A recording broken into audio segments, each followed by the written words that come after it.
Pelvic inflammatory disease के बारे में जानना चाहती हैं कि ये बीमारी होती क्या है और कैसे किसी महिला को परेशान करती है। पेल्विक इन्फ्लेमेटरी डिजीज़ बहुत इम्पॉर्टेंट प्रश्न है। इसे पीआईडी शॉर्ट में हम लोग बोलते हैं। यह एक क्लिनिकल सिंड्रोम है कहिए, जिसमें महिलाओं के प्रजनन अंगों में संक्रमण हो जाता है और प्रजनन अंगों में उस गर्भाशय, गर्भनलिका, सर्विक्स, ओवरीज या और उसके आसपास के जो टिश्यू होते हैं उनमें यह इन्फेक्शन होता है। इसे पेल्विक इन्फ्लेमेटरी डिजीज़ कहते हैं। क्यों होती है, अगर बात करें कि एक महिला को, तो के कारण भी हो सकते हैं? इसमें इन्फेक्शन कुछ हैं, गोनोरिया है, बैक्टीरिया है एक तरह का, क्लमाइडिया है। ये मेन ऑर्गेनिज्म हैं जिसके चलते पेल्विक इन्फ्लेमेटरी डिजीज होता है। इसके अलावा भी और कुछ ऑर्गेनिज्म होते हैं जो इस बीमारी को पैदा करते हैं। लक्षण अगर बात करें तो लक्षण क्या दिखाई देते हैं किसी महिला के शरीर पे? इसमें पेड़ू में दर्द, पेल्विस में दर्द, सफ़ेद स्राव योनि मार्ग से, पेशेंट हमेशा बोलेगी कि मुझे ल्यूकोरिया हो रहा है। मासिक में गड़बड़ी होती है, आगे पीछे हो जाए मासिक भी। बुखार हो सकते हैं, कभी कम कभी ज़्यादा। अधिक अगर इन्फ्लेमेटरी डिजीज अधिक हो तो बहुत तेज़ फीवर से भी परेशान होती हैं पेशेंट। संभोग करने में भी दर्द होता है और बैक में भी पेन होता है, उसके चलते लो बैक एक होता है। पेशाब करने में दर्द होता है।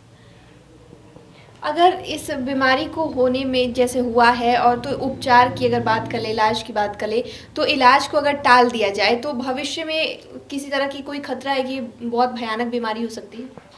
हाँ, इसके चलते अगर ये इन्फेक्शन ट्यूब गर्भनलिका तक पहुंच जाता है तो गर्भनलिका में रुकावट आ जाती है। उसके चलते उन्हें प्रेगनेंसी होने में दिक्कत होती है। कभी अगर प्रेगनेंसी हो गई तो प्रेगनेंसी गर्भनलिका में फंस जाती है, जिसे हम एक्टोपिक प्रेगनेंसी कहते हैं।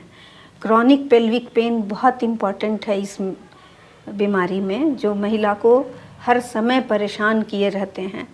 और लोअर एब्डोमिनल पेन और डल होना और पेशेंट को भूख नहीं लगना, उसको फीवरिश महसूस होते रहना, इस तरह की प्रॉब्लम उसके बराबर होती रहती है। तो अगर इलाज की बात कर ले या बचाव की बात कर ले तो किस तरीके से इलाज होता है और बचाव है? Actually pelvic inflammatory disease sexually transmitted disease है। यह किसी एक संक्रमित व्यक्ति के साथ संभोग बनाने से दूसरे व्यक्ति को होने का खतरा रहता है। तो दो तीन चीज़ है। एक तो जो आपके सेक्सुअल पार्टनर हैं उनकी और आपकी एक बार जांच हो जाए कि आपको कोई तरह का इन्फेक्शन नहीं है। और दूसरा, अगर थोड़ा भी इन्फेक्शन का शक है तो कंडोम यूज़ करना सेफ रहता है। कंडोम यूज़ करने से इसका खतरा कम हो जाता है, बहुत बहुत कम हो जाता है।